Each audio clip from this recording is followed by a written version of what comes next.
18 months of invisibility teaches you things about a person. The way Franco Ravellini takes his coffee, for instance. Black, no sugar, in the same mug every morning at exactly 7:45. How his jaw tightens when he's about to deliver bad news during conference calls. The muscle jumping beneath skin that never sees enough sunlight. The fact that he touches his left cufflink twice before entering any negotiation. Like a baseball player with a superstitious ritual. I know these details because I've spent a year and a half watching him the way scientists observe distant stars. From a safe distance, cataloging patterns, never expecting to be noticed in return. My desk sits 12 feet from his office door in the executive suite of Ravellini Imports on the 32nd floor of a building in Midtown Manhattan that houses significantly more than shipping manifests and customs paperwork.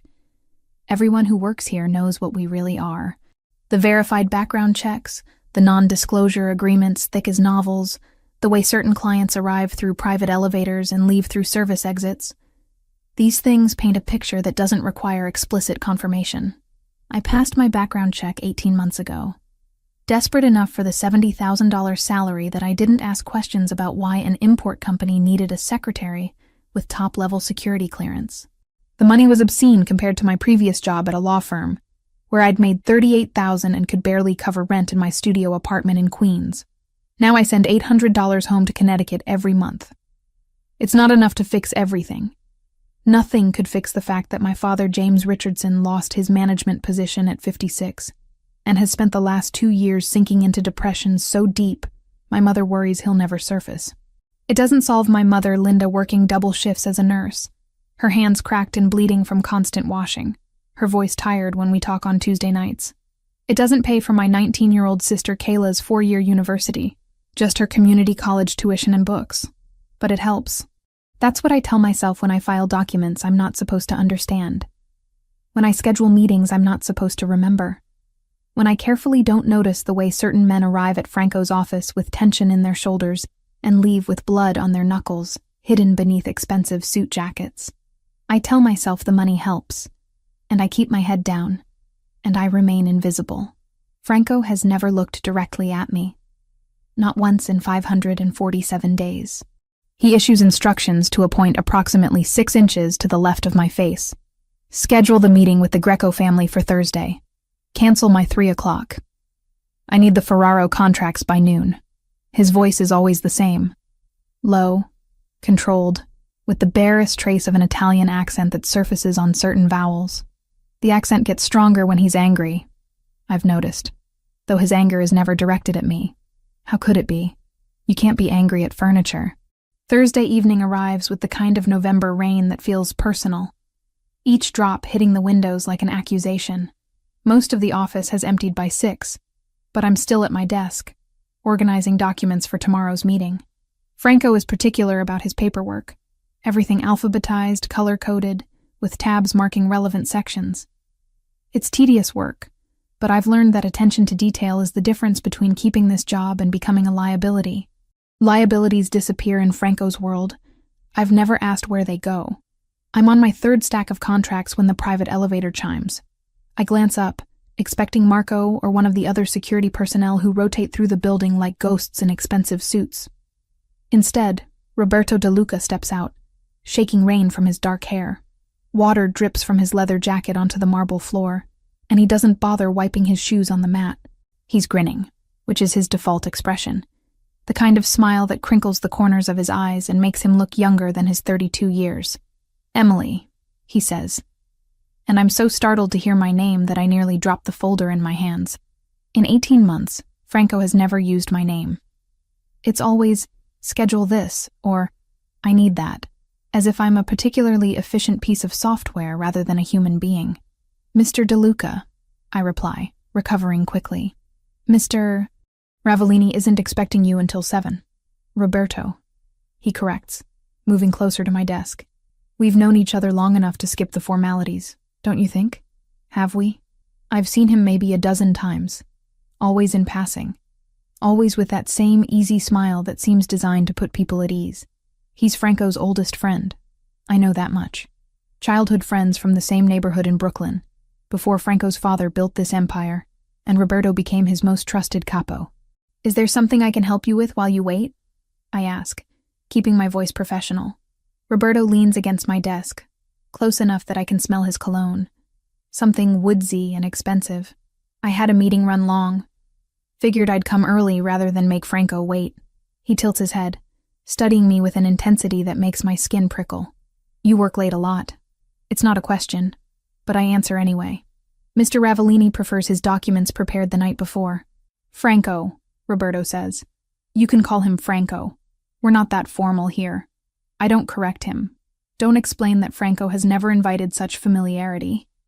Instead, I return my attention to the contracts, hoping Roberto will take the hint and wait in one of the leather chairs by the elevator. He doesn't. You've been here over a year now, right?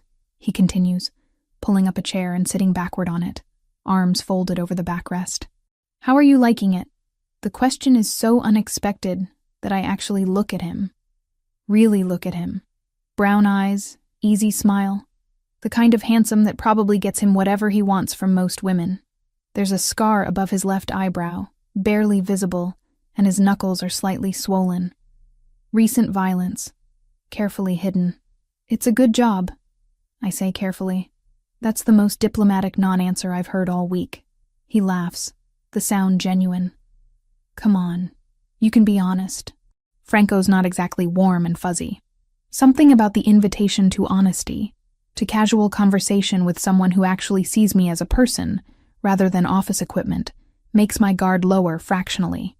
Mr. Ravellini is professional, I reply. The work is challenging. The salary is good. But I shouldn't answer. Every instinct cultivated over 18 months of careful invisibility screams at me to redirect, to deflect, to return to my filing. But I'm tired. Tired of being invisible. Tired of the weight of my family's expectations. Tired of pretending I don't notice the blood and the secrets and the careful dance of violence that surrounds this place. But it's lonely, I admit quietly. Roberto's expression softens. Yeah, I bet it is. He pauses, then grins again. You know what helps with loneliness? Dinner. There's this great Italian place in the village. Roberto. The voice cuts through the air like a blade. Cold, controlled, dangerous. I freeze, contracts forgotten, as Franco Ravellini emerges from his office. I didn't hear the door open, didn't sense his presence. He moves like smoke when he wants to, silent and lethal. He's dressed as always in a charcoal suit that probably cost more than my monthly rent. White shirt, no tie. His black hair is styled back from his face, revealing features that would be handsome if they weren't quite so intimidating. Strong jaw, straight nose, full lips currently pressed into a thin line. But it's his eyes that pin me in place. Dark brown, almost black in the low lighting, and for the first time in 547 days, they're looking directly at me. The impact is physical. My breath catches, my heart rate spikes, and every nerve ending suddenly fires with awareness. This is what it feels like to be seen by Franco Ravellini, I realize. Like being caught in a spotlight, examined, assessed, catalogued. Boss, Roberto says, standing smoothly. I was early. Just keeping your secretary company. I can see that. Franco's voice hasn't changed pitch, but something underneath it has shifted. Something cold and sharp and barely contained. His gaze moves from me to Roberto, and I watch the muscle in his jaw jump. What were you discussing? Just making conversation, Roberto replies, but there's an edge of wariness in his tone now. Getting to know Emily here. She's been working for you for, 18 months? And we've barely exchanged 2 words. Is she single? The question hangs in the air between them. Roberto's posture is casual, but I can see the calculation in his eyes. He's testing something, pushing a boundary deliberately. Franco goes very, very still. I've seen him angry before. I've watched him end phone calls with quiet threats that made men twice his size pale. I've observed the way his control never slips. How violence when it comes is delivered with surgical precision. This is different. This is rage wrapped in ice, contained by force of will alone. His hands curl into fists at his sides. His breathing remains even, but his eyes, those dark eyes that are finally looking at me, burn with something I can't name. Get in My office. Each word is delivered with devastating quiet. Now. Roberto raises his hands in mock surrender, smile slipping. Hey, I was just... Now. The command leaves no room for argument. Roberto shoots me an apologetic glance, then walks toward Franco's office. As he passes, Franco's hand shoots out, gripping his arm with enough force that I see Roberto wince. Don't, Franco says, voice dropping to barely above a whisper. Ever speak to her again. Then he releases Roberto, who disappears into the office. But Franco doesn't follow immediately. Instead, he turns those burning eyes back to me, and I feel stripped bare under his gaze, exposed, vulnerable in a way I haven't felt since the first day I walked into this building. Mr. Ravellini, I start, not sure what I'm going to say. Starting tomorrow, he interrupts. You'll have a driver. Thomas will pick you up at 7:30 every morning and bring you home every evening. You'll also have security protocols updated. Marco will brief you. I don't understand. You have access to sensitive information. You work late hours. You should have had protection before. His jaw tightens again. That was an oversight on my part. But this isn't a request, Miss Richardson. Miss Richardson. He knows my last name. Of course he does. He probably knows everything about me, from my social security number to my family's address in Connecticut. But hearing it spoken in that low, controlled voice sends an involuntary shiver down my spine. I understand, I say. Because what else can I say? He nods once, curtly, then turns toward his office. But at the doorway, he pauses, looking back over his shoulder. For a moment, our eyes meet again, and I see something I don't expect in his expression. Possession. Not attraction, not interest. Possession. The look a man gives something that belongs to him, that he's claimed whether or not anyone else knows it yet. Then the door closes behind him, and I'm left alone at my desk, contracts scattered around me, heart hammering against my ribs. Through the thick office door, I can hear raised voices, Roberto's, placating and confused, Franco's, low and lethal and final. The conversation lasts exactly 90 seconds. Then Roberto emerges, his easy smile completely gone, replaced by something that looks like genuine fear. He doesn't look at me as he heads for the elevator, doesn't say goodbye, just leaves with the kind of haste that suggests survival instinct overriding pride. I wait for Franco to emerge, to issue more instructions, to explain what just happened. He doesn't. I sit at my desk for another hour, finishing the filing with shaking hands, hyper-aware of the closed door and the man behind it who finally sees me.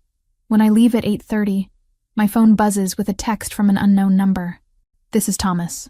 I'll be your driver starting tomorrow. 7:30 a.m. pickup at your address. Mr. Ravellini has briefed me on your security needs. I stare at the message for a long moment, then at the office building behind me.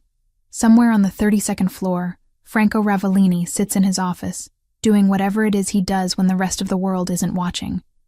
And apparently, he's thinking about my security needs. The rain has slowed to a drizzle, coating everything in a fine mist that catches the streetlights like scattered diamonds. I pull my jacket tighter and start the walk to the subway, knowing, even as I do, that tomorrow, this walk will be the last one I take alone. Whatever just happened in that office, whatever Roberto's question triggered, whatever Franco's explosive reaction meant, has changed something fundamental. After 18 months of invisibility, Franco Ravellini sees me now. I'm just not sure whether that's a blessing or a curse. Thomas arrives at 7:28 on Friday morning, 2 minutes early, driving a black sedan that's nice without being ostentatious. He's in his mid-40s, built like someone who spent time in the military, with gray at his temples and eyes that constantly scan the street even while he's holding the door open for me. Miss Richardson, he says, his voice neutral and professional. I'll be handling your transportation from now on. I slide into the back seat, leather still holding the scent of whatever expensive cleaner they use, and try not to feel like I've crossed some invisible line. Yesterday, I took the subway. Today I have a driver. The shift feels monumental, like stepping from one world into another without warning. You can call me Emily, I offer, watching Queen slide past the tinted windows. Miss Richardson is fine, Thomas replies, his eyes meeting mine briefly in the rearview mirror. Mr. Ravellini prefers we maintain certain protocols. Of course he does. The 10 days that follow are exercises in disorientation. Franco doesn't just see me now, he notices everything. On Monday, he emerges from his office at 11:30 and pauses by my desk. You haven't eaten, he says, not looking at me directly, but clearly aware of the empty space where lunch should be. I brought a yogurt, I reply, gesturing to the small container tucked beside my keyboard. I'll eat it later. That's not lunch. He pulls out his phone, types something quickly. Marco is bringing food from the Italian place on 47th. You need proper nutrition if you're working through lunch. Before I can argue that I didn't ask for this, that a yogurt has sustained me through countless workdays before, he's gone. Back into his office, door clicking shut with finality. 20 minutes later, Marco appears with a bag from Bellini's, the kind of restaurant where a single entree costs $40. Chicken marsala, roasted vegetables, fresh bread that's still warm when I open the container. I eat it at my desk, hyper-aware that Franco is probably listening to the sounds of silverware against the to-go container through his closed door, and I can't decide if I'm grateful or disturbed. Tuesday brings temperature concerns. The office has always run cold. I've learned to keep a cardigan draped over my chair for afternoons when the air conditioning becomes aggressive. But on Tuesday, around 2 in the afternoon, Franco appears again. Is it cold in here? He asks. And this time he does look at me. Those dark eyes cataloging the goosebumps on my arms where I've pushed up my sleeves to type. It's fine, I say automatically, reaching for my cardigan. He frowns. Actually frowns, a crease appearing between his eyebrows. The temperature should be comfortable for everyone working here. Really, Mr. Ravellini, it's... But he's already moving to the thermostat, adjusting it up 3 degrees. The heating system kicks on with a soft hum, and within minutes the chill begins to dissipate. Better? He asks. Yes, I admit, because lying would be pointless when he's standing there watching me with that focused intensity. Thank you. He nods once and returns to his office, leaving me to marvel at the strangeness of having my comfort suddenly matter to a man who, for 18 months, treated me like office equipment. Wednesday is when I start hearing things.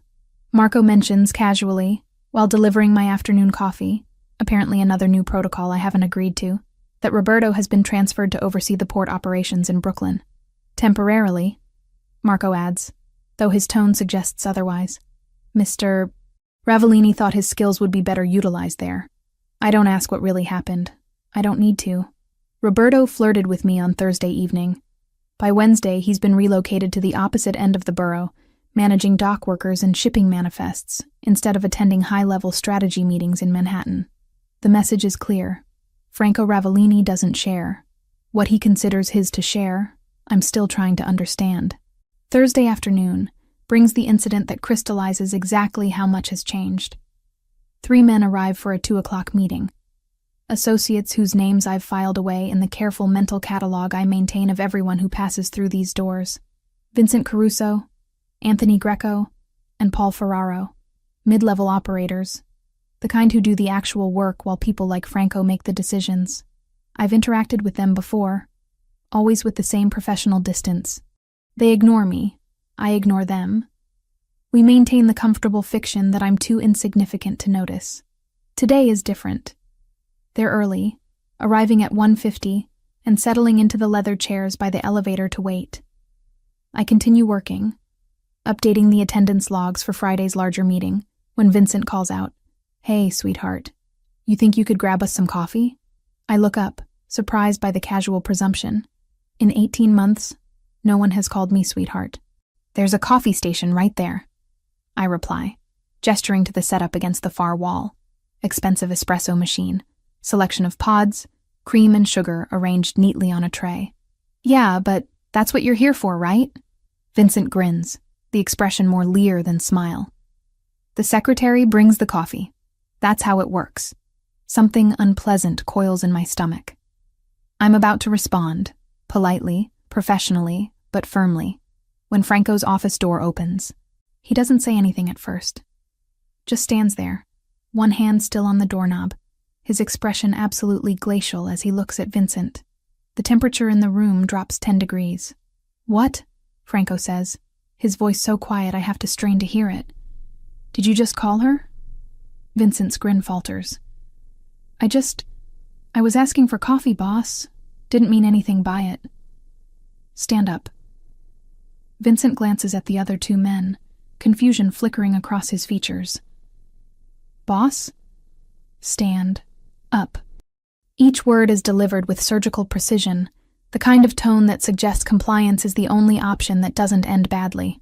Vincent stands slowly, his earlier confidence evaporating.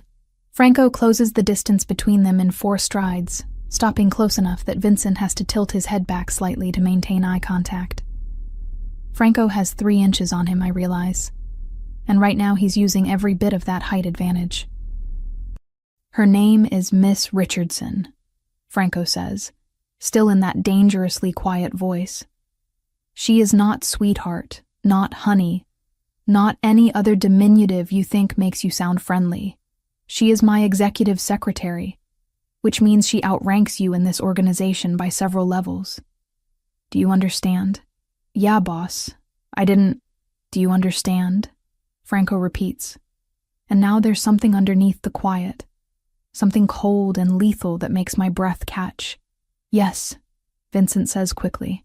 "I understand. I'm sorry." Franco holds his gaze for another 3 seconds. I count them, watching the way Vincent's Adam's apple bobs as he swallows nervously, then steps back. "The meeting is canceled," Franco announces.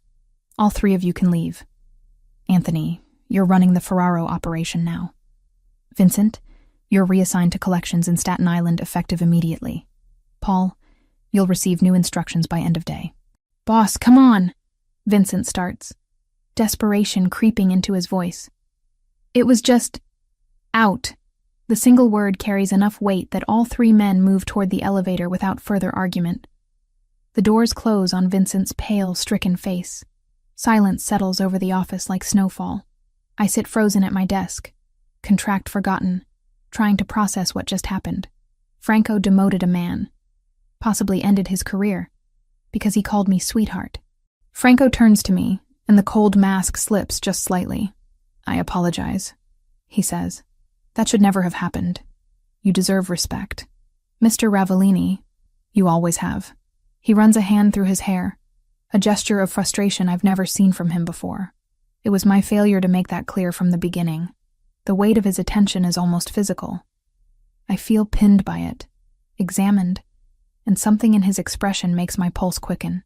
Not fear exactly, but awareness. The kind of awareness that comes from being truly seen by someone for the first time. "Thank you," I manage finally, the words inadequate for the complexity of what I'm feeling. He nods once, then returns to his office, leaving me alone with my racing thoughts. That evening, Thomas drives me home in thoughtful silence.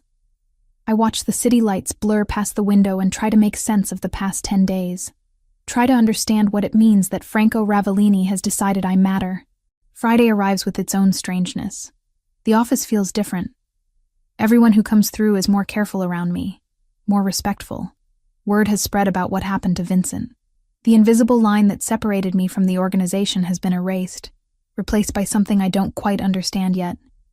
At 7 o'clock, as I'm organizing the last files for Monday, Franco emerges from his office.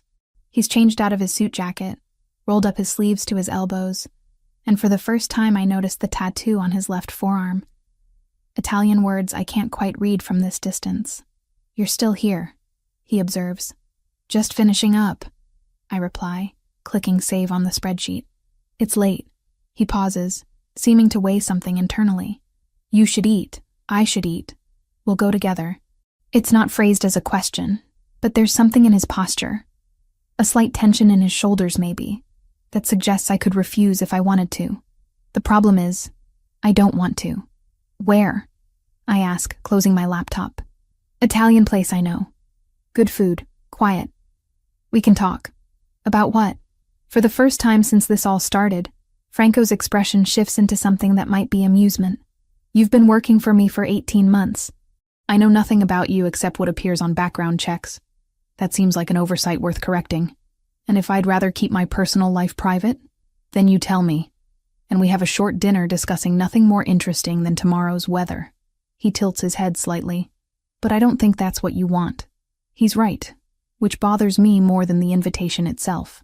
I've spent 10 days watching him notice me, protect me, insert himself into my life through temperature adjustments and lunch orders and demotions delivered on my behalf. Part of me wants answers. What changed? Why now? What does he want from me? But another part, the part that's been invisible for so long it forgot what it felt like to be seen, just wants to keep being noticed. Okay, I say, surprising myself with the simplicity of my agreement. Dinner. Good. Franco pulls out his phone, types something quickly. Thomas will drive us. 20 minutes. I gather my things slowly, watching him from the corner of my eye as he returns to his office to collect his jacket. When he emerges, fully dressed again, he looks every inch the dangerous man I know he is. Controlled, powerful, someone who makes people disappear for crossing invisible lines. But when his eyes find mine across the office, there's something else there too. Something that looks almost like relief. The restaurant Franco chooses isn't what I expect. Not the flashy, see-and-be-seen type of place where Manhattan's elite parade their wealth, but a small establishment tucked into a side street in the West Village. The kind of place you'd walk past without noticing unless you knew to look for the unmarked door between a bookshop and a vintage clothing store. Thomas drops us at the curb, and Franco places his hand on the small of my back as we approach. Not pushing, just guiding. The touch is light, barely there, but it sends electricity up my spine nonetheless. Inside, the space is intimate. Maybe 15 tables, half of them empty despite it being Friday evening. Exposed brick walls, candlelight reflecting off wine bottles arranged on wooden shelves, the scent of garlic and fresh basil heavy in the air.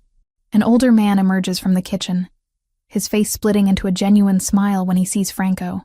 Franco, he says, pulling him into an embrace that Franco returns with surprising warmth. They exchange rapid Italian, too fast for me to catch more than a few words, before the man turns to me with curious eyes. And who is this beautiful young woman? He asks in accented English. Emily Richardson. Franco replies before I can introduce myself. Emily, this is Giovanni Rossetti. He's owned this place for 30 years. 32, Giovanni corrects, taking my hand and kissing it with old-world charm. Welcome, Miss Richardson. Any friend of Franco's is family here. He leads us to a corner table, the most private spot in the restaurant, where we're partially hidden by a decorative screen. Franco holds my chair, another gesture that catches me off guard, before settling across from me. Wine? Giovanni asks, not bothering with menus. The Barolo, Franco says. And we'll have whatever you're making tonight. Giovanni nods approvingly and disappears, leaving us alone with the candle flickering between us. You don't even look at menus? I ask, trying to find solid ground in this increasingly surreal situation. Giovanni knows what I like, and he's never steered me wrong. Franco leans back in his chair, studying me with that intensity that's become familiar over the past 10 days. You're uncomfortable. It's not a question, but I answer anyway. This is strange. 2 weeks ago you didn't know I existed. Now we're having dinner together. I always knew you existed, Emily. The use of my first name sends another jolt through me. He's never used it before. Always Miss Richardson, in that formal way that maintained distance. You have a funny way of showing it, I say. 18 months of looking through me like I was made of glass. Something flickers across his face. Regret, maybe, or acknowledgement. I had reasons. Such as, Giovanni returns with wine, pouring generous glasses for both of us before retreating again. Franco takes a sip, considering his words carefully. This world I operate in. He begins slowly. It requires certain boundaries. People close to me become targets, become leverage that enemies can use. For 18 months, I kept you at a distance because distance meant safety. What changed? Roberto. Franco's jaw tightens at the name. When he looked at you, when he asked if you were single, I realized the distance hadn't protected you at all. You'd been vulnerable this entire time, and I'd been too focused on maintaining boundaries to notice. I take a long drink of wine, needing the warmth as his words sink in. So the driver, The security protocols. All of it. That's because you feel guilty. That's because you matter. He says it simply, directly, his dark eyes holding mine. You've mattered for longer than I was willing to admit, even to myself. The admission hangs between us, heavy with implications I'm not sure I'm ready to examine. I redirect, seeking safer territory. Tell me about Giovanni. How do you know him? Franco allows the subject change, though I see understanding in his expression. He was friends with my father. When I was younger, maybe 10 or 11, my father would bring me here after school. Giovanni would let me do homework at that table by the window while they talked business. What kind of business? A slight smile, the kind that required privacy and trust. Giovanni never asked questions, never repeated what he heard. That's rare, especially in this city. He knew what your father was, knows what I am. Franco corrects. And he's never judged it. His son was in trouble once, gambling debts to the wrong people. My father helped resolve it. Giovanni's been loyal to our family ever since. The food arrives in stages. First, an antipasto plate with cured meats, marinated vegetables, and fresh mozzarella that melts on my tongue. Then pasta. Giovanni's own recipe, Franco tells me. Something between carbonara and cacio e pepe, rich and creamy and perfect. We eat in companionable silence for a few minutes before Franco speaks again. Tell me about your family. The real story. Not what I read in background checks. I set down my fork, surprised by the request. Why do you want to know? Because you send $800 home every month. Because you work late every night even though your contract specifies 40 hours per week. Because when I asked why you stayed at this job despite obviously knowing what we do, you said the money helps. He pauses. I want to understand what drives you. It should feel invasive, this interest in my personal life. But there's something in the way he asks, genuine curiosity without judgment, that makes me want to answer. My father is 58, I begin. He was a facilities manager for a pharmaceutical company in Connecticut. Good job, good benefits, 23 years of service. Then the company got acquired, new management came in, and they cleaned house of anyone over 50. Age discrimination, obviously, but impossible to prove. Franco nods, listening without interruption. He tried to find other work, but no one wants to hire a 56-year-old manager when they can get someone 30 years old for half the salary. The unemployment ran out. Savings got depleted, and he just broke. Depression, anxiety, days where he doesn't get out of bed. I take another sip of wine, steadying myself. My mother Linda works as a nurse.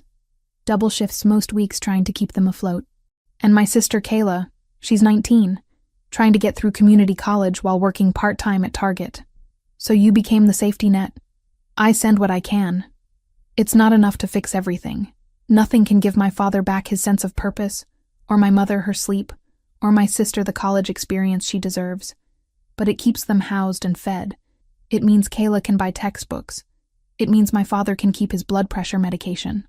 I meet Franco's eyes. That's why I stayed. Why I didn't ask questions about shipping manifests that don't quite add up, or meetings that happen at 3 a.m. The salary you pay lets me take care of them. Franco is quiet for a long moment, his expression unreadable in the candlelight. When he speaks, his voice is softer than I've ever heard it. My father died 5 years ago. Heart attack in his office on a Tuesday afternoon. He was 61. Franco turns his wine glass slowly between his fingers. He built everything from nothing. Came from Naples with barely enough money for a week's rent. Worked construction jobs until he could buy his first legitimate business. The rest came later. The expansion into less legitimate operations. Do you regret it? The path he took? No. The answer is immediate. He provided for our family. He created opportunities for people in our community who had none. The methods weren't always legal, but the results were real. Hundreds of families employed, protected, given chances they wouldn't have had otherwise. That's how you justify it. I don't need to justify it. There's no defensiveness in his tone, just statement of fact. I'm under no illusions about what I do, Emily. I make choices that exist in gray areas, that sometimes cross into darkness. but I also carry the weight of everyone who depends on me. Not just family, but every person working in our operations. Every family whose livelihood is connected to ours. I think about this, about the complexity of it. When you took over at 29, was it what you wanted? No. Another direct answer. I was working on a graduate degree in business, had plans for legitimate consulting work. Then my father died, and suddenly I had a choice. Let everything he built collapse, leave hundreds of people without income or protection, or step into his role. He meets my eyes. There wasn't really a choice at all. The weight in his voice is palpable. The burden of 5 years carrying an empire built on loyalty and violence and complicated morality. You said earlier that I've mattered for longer than you were willing to admit. I say carefully. What did you mean? Franco sets down his wine glass with deliberate care. I noticed you 3 months after you started. The way you organized files by both date and relevance, not just one or the other. How you always had coffee ready before I asked for it. The fact that you worked through lunch most days because you were trying to prove yourself indispensable. 3 months. He noticed me after 3 months, but maintained that careful distance for 15 more. Why wait so long? Because noticing you was dangerous, for both of us. His expression hardened slightly. The moment someone becomes important to me, they become a target. My father taught me that. Keep business and personal separate, never give enemies leverage. So I kept you at arm's length, treated you like furniture, convinced myself the distance was protection. Until Roberto. Until I saw someone else looking at you the way I'd been trying not to. Franco's hands curl into fists on the table. Until I realized that keeping you invisible to me didn't make you invisible to everyone else. You were vulnerable, and I'd left you that way out of cowardice. Protecting me isn't cowardice. Pretending I didn't care when I did is. The confession settles over me like a blanket. Heavy, warm, slightly suffocating. I should probably be concerned about this intensity. This possessiveness that drove him to demote Vincent and transfer Roberto. Should be worried about what it means that Franco Ravellini has decided I belong under his protection. But concern isn't what I'm feeling. What happens now? I ask quietly. Now you understand the parameters. You work in a dangerous environment. You have security not because I'm controlling, but because it's necessary. You have my protection because I refuse to leave you vulnerable. He leans forward slightly. And you need to decide if you can live with that. If you can accept that being in my world means giving up certain freedoms in exchange for safety. What if I say no? Then I respect your choice. But the security stays regardless. You know too much, have access to too much sensitive information. Even if you wanted to leave, you'd need protection while we transitioned you out safely. The honesty is refreshing and terrifying in equal measure. No pretty lies about choice and freedom. Just the stark reality that I've already crossed into his world whether I intended to or not. I'm not asking you to decide tonight, Franco continues. I'm giving you information so you can make an educated choice. Take time. Think about it. But understand that I'm not a man who does things halfway. If you stay, if you choose this, I will be involved in your life. Protectively, possessively, in ways you might not always appreciate. And if I stay, what exactly am I staying for? Just employment? His eyes darken with something that makes my breath catch. That's for you to decide as well. Giovanni returns with dessert, tiramisu that tastes like heaven, and the conversation shifts to safer topics. Franco tells stories about growing up in Brooklyn, about Giovanni teaching him to make proper espresso when he was 12, about his father's ridiculous superstitions about black cats and spilled salt. I find myself laughing at his delivery, at the unexpected glimpses of humanity beneath the controlled exterior. This is Franco without the armor, I realize. This is who he might have been if circumstances had been different. By the time we finish, it's nearly 10. Thomas materializes outside exactly when we emerge, as if he's been waiting all evening for the precise moment we'd need him. The drive to my apartment in Queens is quiet. Franco sits beside me in the back seat, closer than necessary but not touching, and I'm acutely aware of his presence. The car smells like his cologne, something with notes of cedar and spice, masculine without being overwhelming. When Thomas pulls up outside my building, Franco exits first, holding the door for me. Thank you for dinner, I say, suddenly awkward now that the evening is ending. For the honesty. You deserved honesty. You've deserved it from the beginning. He hesitates, then reaches out to tuck a strand of hair behind my ear.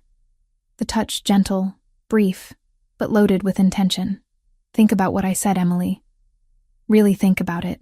Because once you choose, once you're fully in my world, leaving becomes significantly more complicated. Is that a threat? It's a promise. Of protection. Of loyalty. Of the fact that I don't let go of what's mine. His hand drops away. And before you tell me you're not mine, understand that ship has already sailed. I claimed you the moment I exploded at Roberto. The only question remaining is whether you'll accept that claim. He steps back, allowing me space to breathe, to process the weight of what he's just said. I should be offended by the presumption, by the possessive certainty in his voice. Should probably tell him that I'm not property to be claimed, that his protection doesn't equal ownership. But as I watch him return to the car, as Thomas drives away and I'm left standing on the sidewalk outside my building, I realize the most terrifying part isn't Franco's claim. It's the fact that some part of me wants to accept it. Monday morning arrives with an envelope on my desk. Thick cream paper, my name written in elegant script across the front. I recognize the handwriting from the notes Franco leaves on documents. Precise, controlled, the letters perfectly formed. Inside is a single sheet of paper with an address in Boston and a salary figure that makes my breath catch. $95,000. Nearly $30,000 more than I currently make, which is already generous by any standard. The position is vague, executive liaison for Northeast operations, but the message is crystal clear. Franco is offering me an escape route, a way out of his world with a significant financial cushion to ease the transition. I fold the paper carefully, slide it back into the envelope, and carry it directly to his office door. I don't knock. I walk in, close the door behind me with enough force that it clicks loudly, and place the envelope in the center of his desk. Franco looks up from his laptop, one eyebrow raised at my entrance. No, I say simply. You haven't even considered it. There's nothing to consider. If you want me gone, be honest about it. Don't try to dress it up as a promotion or convince me it's for my own good. I cross my arms, anger giving me courage I didn't know I possessed. I'm not a child who needs to be manipulated into making the right choice. Franco closes his laptop with deliberate care, his attention now completely focused on me. It's not manipulation. It's providing options. It's you deciding what's best for me without asking what I want. And what do you want, Emily? The question stops me cold. What do I want? To keep working here. Keep sending money home to my family. Keep existing in this strange new dynamic where Franco Ravellini actually sees me. Or to take the safe option, the smart option, the one that removes me from proximity to violence and danger. I want transparency, I say finally. You told me Friday that I deserved honesty, that I should think about whether I can handle being in your world. Well, I've thought about it. I'm choosing to stay. But if you can't accept that choice, if you're going to keep trying to push me away for my own protection, then we have a problem. Franco stands, moving around his desk with that predatory grace that's become familiar. He stops close enough that I have to tilt my head back to maintain eye contact, close enough that I can smell his cologne. You have no idea what you're choosing, he says quietly. You think you understand this world, but you've only seen the surface. The security, the carefully managed distance from actual operations. You haven't seen the violence, the consequences of mistakes, the way enemies target anyone who matters. Then show me. Stop treating me like delicate porcelain and show me what this life actually means. I hold his gaze, refusing to back down. You said yourself that distance didn't protect me, so stop trying to maintain it. For a long moment, he just looks at me. Something unreadable in those dark eyes. Then he reaches out, tucking a strand of hair behind my ear in that gesture that's becoming familiar. You're sure about this? I'm sure. Then the envelope gets shredded, and you stay. But understand something, Emily. If you stay on my terms. With my security protocols, my rules, my involvement in your life. His hand drops to my shoulder, thumb brushing my collarbone. No more arguments about drivers or guards or measures I deem necessary. Agreed? I should probably negotiate, establish some boundaries, maintain some independence. But the truth is, I'm tired of fighting. Tired of pretending I don't want exactly what he's offering. Protection, attention, the certainty of mattering to someone. Agreed, I say. But I have conditions too. Such as, you keep me informed. Not about everything. I understand there are operational details I'm better off not knowing. But about threats, about situations that might affect me directly. I can't make good decisions if I'm operating blind. Franco considers this, then nods slowly. Fair. What else? You don't lie to me. Not even omissions to spare my feelings. If something is happening that I should know about, you tell me. Even if the truth is ugly, especially then. Something that might be respect flickers across his expression. Anything else? Yes. You stop trying to manage my relationship with my family. They're mine to handle, and I won't have you interfering there. Franco's jaw tightens slightly at this one, but he nods. As long as they remain unconnected to any threats or operational concerns, your family is your business. Good. I step back, needing space to breathe now that we've established these parameters. Then we have an agreement. We do. Franco returns to his desk. But before sitting, he adds, for what it's worth, I'm glad you're staying. The admission catches me off guard, softening the residual anger from finding that envelope. You have a terrible way of showing it. I know. A ghost of a smile. It's not one of my strengths. The 3 weeks that follow settle into a new normal. Franco no longer maintains careful distance. Instead, he finds excuses to be present. He works from the outer office some afternoons, his laptop set up at the conference table where he can see me at my desk. He accompanies me to lunch, claiming he needs to eat anyway, and we might as well go together. He stays late when I stay late, the two of us working in companionable silence, until Thomas arrives to drive us both home. It should feel suffocating, this constant proximity, but somehow it doesn't. Instead, I find myself looking forward to our afternoon coffee breaks, to the way Franco explains the legitimate side of his operations when I ask questions, to the rare moments when his carefully maintained control slips, and I catch glimpses of the man beneath the armor. On a Wednesday afternoon, 3 weeks after I refused the Boston transfer, Franco emerges from his office with an unusual request. There's an event Friday evening, a fundraiser for the Brooklyn Children's Hospital. I'm expected to attend. He pauses, studying me. I'd like you to come with me. As your secretary? I ask, confused about why I'd be needed at a charity event. As my guest. The distinction hangs in the air between us. Guest, not employee. This isn't about taking notes or managing schedules. This is something else entirely. Why? Because these events are tedious, and your company would make them less so. Because I attend dozens of these functions a year, and would prefer for once to have someone there I actually want to talk to. He moves closer. And because people need to see you with me, need to understand that you're under my protection, making me visible to your world, making the protection official. Franco's expression is serious. Right now, only my inner circle knows you matter. This would expand that circle considerably. Anyone who might consider targeting you would know it means war with me. It's a power move, I realize. A public claiming that leaves no room for misinterpretation. But it's also an invitation into his life beyond these office walls, a signal that I'm not just an employee anymore. What's the dress code? I ask instead of analyzing the implications. Relief flickers across his face. Formal.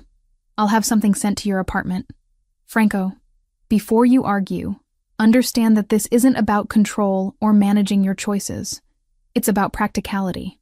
The dress needs to match the event's level, and I know you don't have formal wear appropriate for a $1,000 per plate fundraiser. He holds up a hand when I start to protest. Consider it a work expense. You're attending as part of your role supporting me. The logic is sound, even if it makes me uncomfortable to accept such an expensive gift. Fine, but nothing too revealing or flashy. I'll make sure it's appropriate. A hint of amusement enters his voice, though I have to ask, do you trust my taste? I trust that you won't make me look ridiculous. High praise, he says dryly, but I catch the smile before he turns back to his office. Friday arrives faster than I expect. The dress is delivered Thursday evening. A floor-length gown in deep emerald green that brings out my eyes, elegant without being provocative, with a modest neckline and a back that dips just low enough to be interesting. The fabric is some kind of silk that flows like water, and when I try it on in my apartment, I barely recognize my reflection. Thomas picks me up at 6:30, and instead of driving to Franco's office, we head to his brownstone in Brooklyn Heights, a neighborhood I've never visited but know costs millions just to own a modest property. The townhouse is exactly what I'd expect. Elegant, understated, expensive without being ostentatious. Marco meets me at the door, his usual intimidating expression softening slightly when he sees me. "Miss Richardson, Mr. Ravellini is expecting you in the study." I follow him through a hallway lined with family photographs, younger versions of Franco with an older man who must be his father, scenic shots of what looks like Naples, a few formal portraits. The study is all dark wood and leather, books lining floor-to-ceiling shelves, a massive desk positioned to face windows overlooking a small garden. Franco stands with his back to me, adjusting his cufflinks, dressed in a tuxedo that fits him perfectly. When he turns, I see the same surprise in his expression that I felt looking in my mirror earlier. "You look beautiful," he says simply.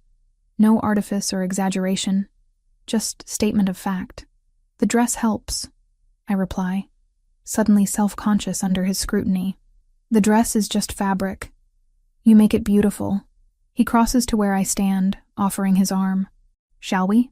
The fundraiser is held at the Brooklyn Museum.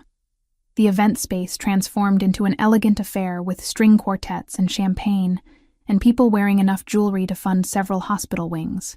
Franco's hand remains at the small of my back as we navigate the crowd, a subtle but clear signal of connection. People notice. Of course they notice. Franco Ravellini doesn't attend these events with companions. I gather from the subtle stares and whispered conversations that follow our path. "Are you uncomfortable?" Franco asks quietly as we pause near a sculpture exhibit. "Nervous," I admit. "Everyone's looking at us." "At you," he corrects. "They're trying to figure out who you are, why you're with me." His hand presses slightly against my back, grounding. "Let them wonder." We're approached by a succession of people. Businessmen Franco knows from legitimate ventures, politicians whose campaigns he's funded, socialites who seem to exist solely at these kinds of events. Franco introduces me each time with the same simple phrase, "This is Emily Richardson."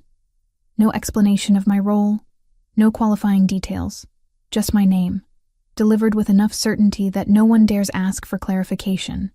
Around 8, we're approached by a man in his 50s, with silver hair and a smile that doesn't extend to his calculating eyes. "Franco, good to see you," he says, extending a hand. "And who's this lovely young woman?" "Emily Richardson," Franco replies, his tone cooler than it's been all evening. "Emily, this is Richard Castellano. He runs shipping operations out of Newark." Something in Franco's posture has changed. Subtle tension in his shoulders, a slight tightening of his hand against my back. This man is more than a business acquaintance, I realize. This is someone Franco considers a threat. "Pleasure to meet you, Miss Richardson," Richard says, his eyes traveling over me in a way that makes my skin crawl. I wasn't aware Franco had such charming associates. The pause before associates is deliberate, laden with implication.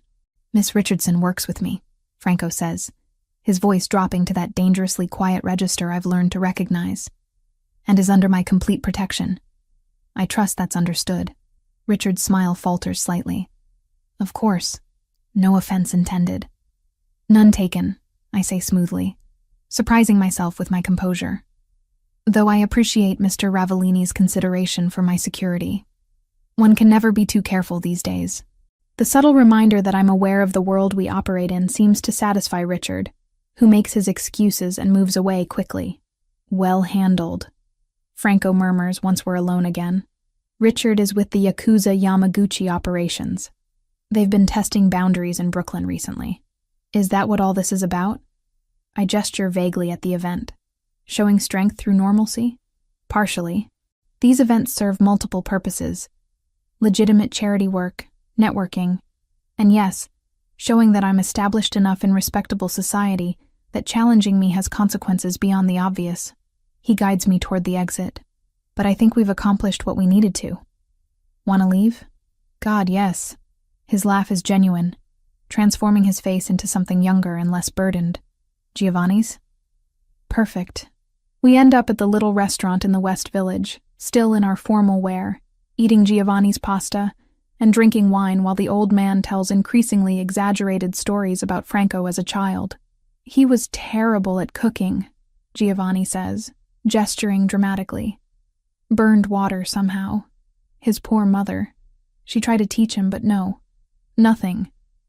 I was 10, Franco protests, but he's smiling. And the pot was defective. The pot was fine. Your attention was defective. I laugh, watching this side of Franco that exists outside the weight of leadership and violence. This version that allows himself to be teased, to reminisce, to simply exist without the armor.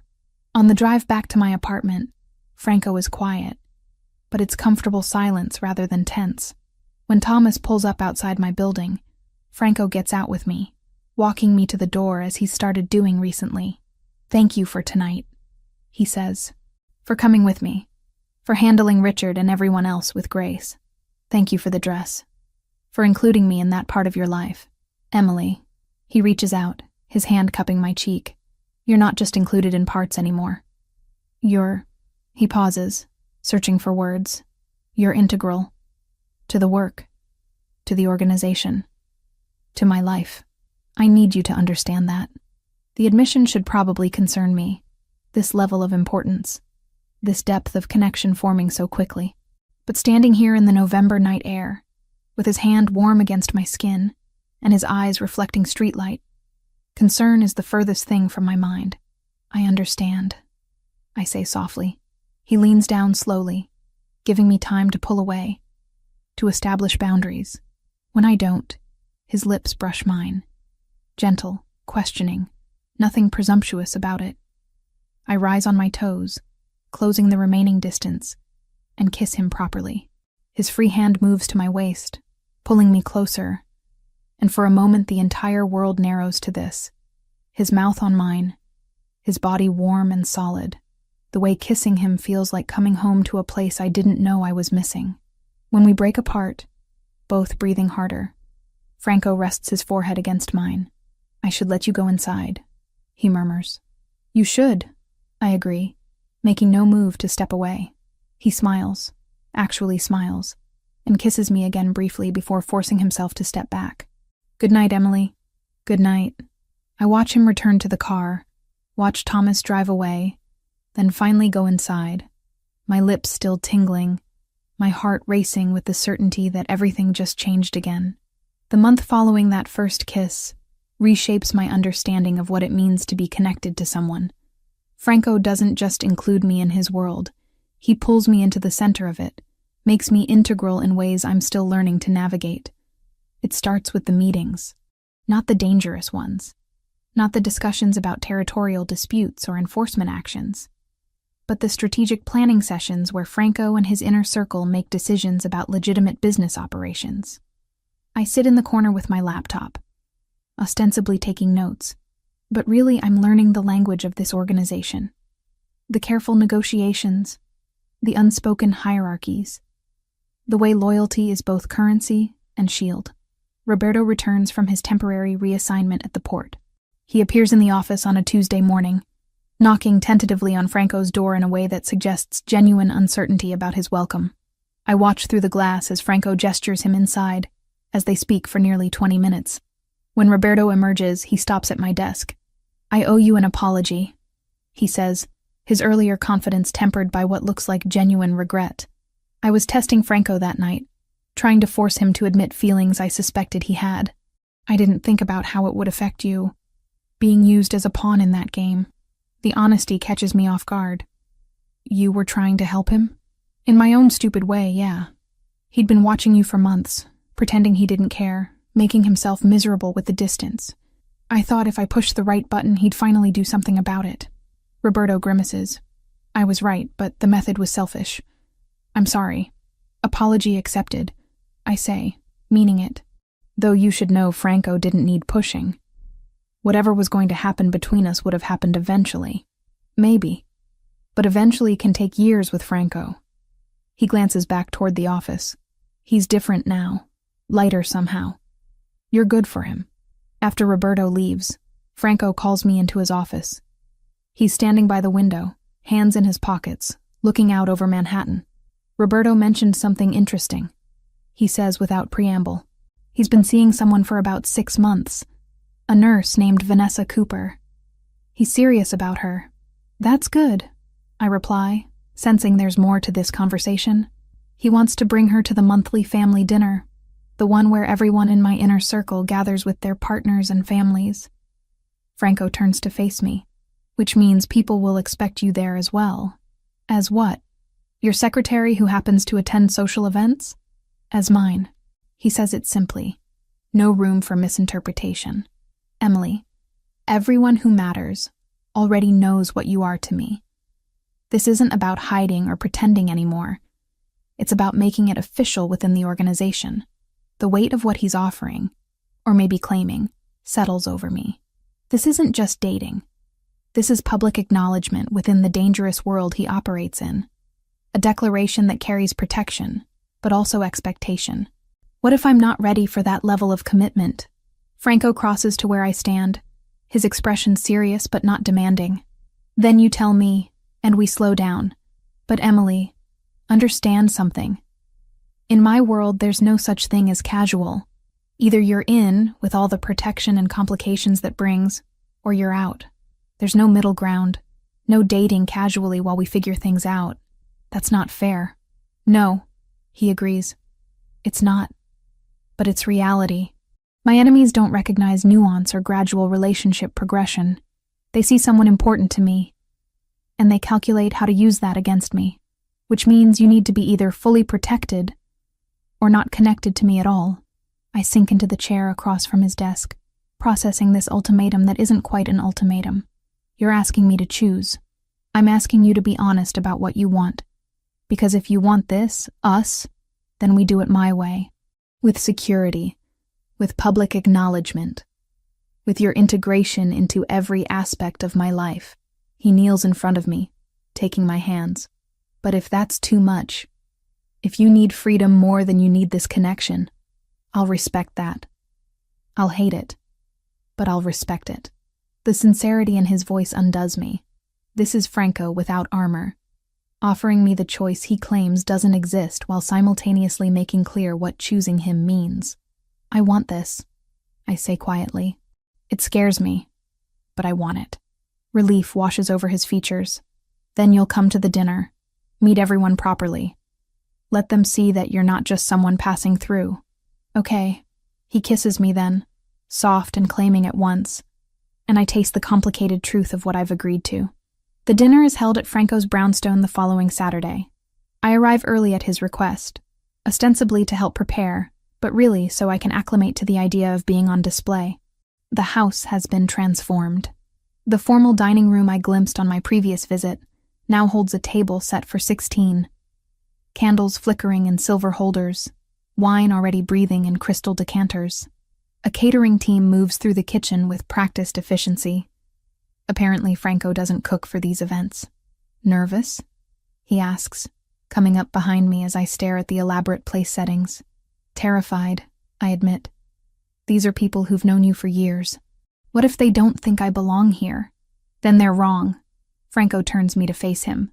Emily, my opinion is the only one that matters. But for what it's worth, everyone who's met you has been impressed. Roberto thinks you're clever. Marco says you have good instincts. Even Joseph, who never likes anyone, mentioned that you handled yourself well at the fundraiser. Joseph was at the fundraiser? Joseph is always somewhere nearby when I'm in public. You just didn't see him. Franco adjusts my necklace, a simple gold chain I've worn for years but which suddenly feels inadequate for this occasion. You look beautiful. And you belong here because I want you here. That's the only qualification required. The guests begin arriving at 7. I recognize some from the office. Joseph with his perpetual scowl, Michael who handles their real estate portfolio, Anthony who manages the legitimate import operations. But there are others I've never seen, including several women who must be the partners Roberto mentioned. Roberto arrives with Vanessa, a petite woman with kind eyes and an easy smile. She makes a point of introducing herself to me immediately. Emily, right? Roberto's told me about you. Well, told me the version where he doesn't admit to being an idiot. She elbows Roberto affectionately. I'm glad you're here. It's nice to have another newcomer to this insanity. Her warmth is genuine, and I find myself relaxing slightly as we talk about her work at Brooklyn Methodist, about Roberto's terrible cooking, about how strange it is to be connected to this world. Does it get easier? I ask quietly, while Roberto is distracted by another guest. Being with someone in this life? Yes and no, Vanessa says honestly. You learn to compartmentalize, to not ask about certain things, to trust that the man you love is more than the violence his work sometimes requires, but the fear never completely goes away. You just decide whether the love is worth the fear. The observation stays with me through dinner, through courses of incredible food and wine that flows freely, and conversations that range from mundane to carefully coded discussions about territory and operations. I sit next to Franco, his hand occasionally finding mine under the table, his presence a constant anchor. Around 10, after most guests have moved to the living room with after-dinner drinks, Joseph approaches me in the kitchen where I've escaped for a moment of quiet. Miss Richardson. I turn, surprised. Joseph rarely speaks to me beyond professional necessity. Joseph. Mr. Ravellini seems happy. Happier than I've seen him in the 5 years I've worked for him. Joseph's expression remains neutral, but there's something almost approving in his tone. That's good. He needs someone who can give him reasons beyond duty and obligation. I'm not sure I'm that person, I admit. You are. Otherwise, he wouldn't have brought you into his home. Into this circle. Joseph pauses. Just understand. Being that person means accepting certain responsibilities. You're not just his partner. You're potentially his weakness. His enemies will see you that way. Franco's already explained this. I'm sure he has. But I'm telling you as someone who's seen what happens when loved ones become targets. The protection we provide is comprehensive, but it requires your cooperation. No slipping away from security, no taking unnecessary risks, no prioritizing independence over safety. The warning is clear, and I appreciate its directness. I understand. Good. Joseph nods once and returns to the living room, leaving me with my thoughts. When the last guests leave around midnight, Franco and I are finally alone. I help him clear glasses, comfortable in the domestic routine, when he catches my hand. Thank you for tonight. For being here. For handling everyone with grace. For not running when Joseph cornered you. How did you know about that? I always know. He pulls me close, arms wrapping around my waist. What did he say? That I'm potentially your weakness. That I need to cooperate with security protocols. Franco's expression darkens. I'll speak to him about overstepping. Don't. He was right. And I appreciate the honesty. I rest my head against his chest, hearing the steady beat of his heart. Franco, I need to tell my family about us. About you. He stiffens slightly. What would you tell them? The truth. That I'm seeing someone, that it's serious, that he's in a complicated line of work. I look up at him. I won't lie to them, but I'll be careful about details. They deserve to know there's someone important in my life. When? I call my mother every Tuesday.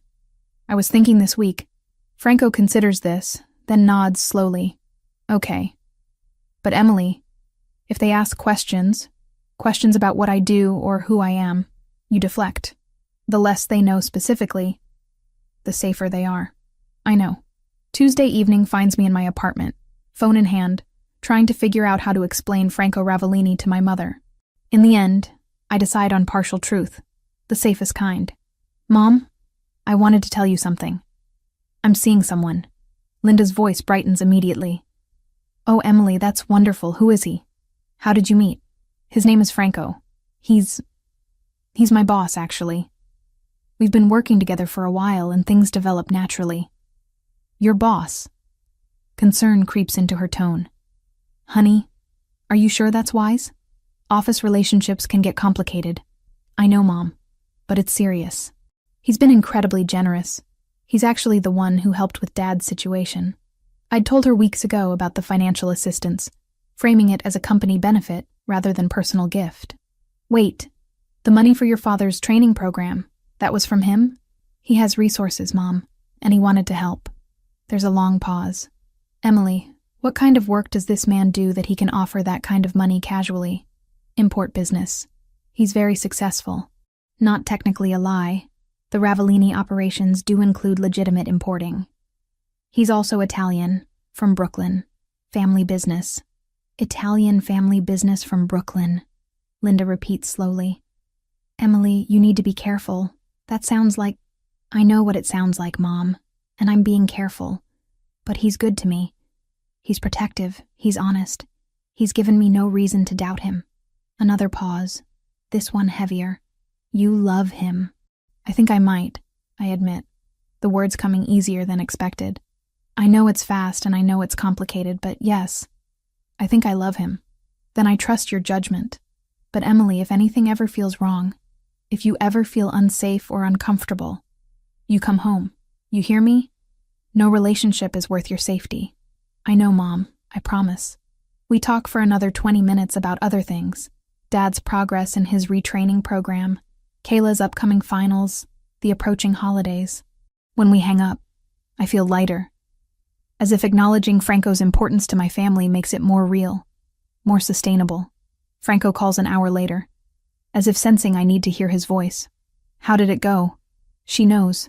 She's concerned but supportive. I curl up on my couch, phone pressed to my ear. She asked what kind of work you do.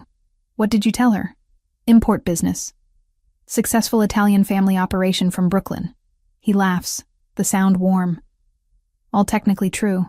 That was the idea. Emily. His voice softens. Thank you for telling them. For making this real beyond just us. It is real, Franco.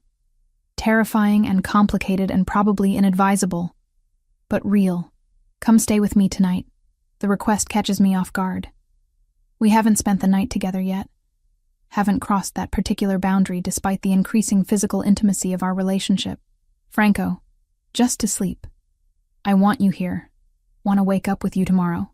He pauses. But only if you're ready. No pressure. I look around my small apartment, at the life I've built through careful independence and sacrifice.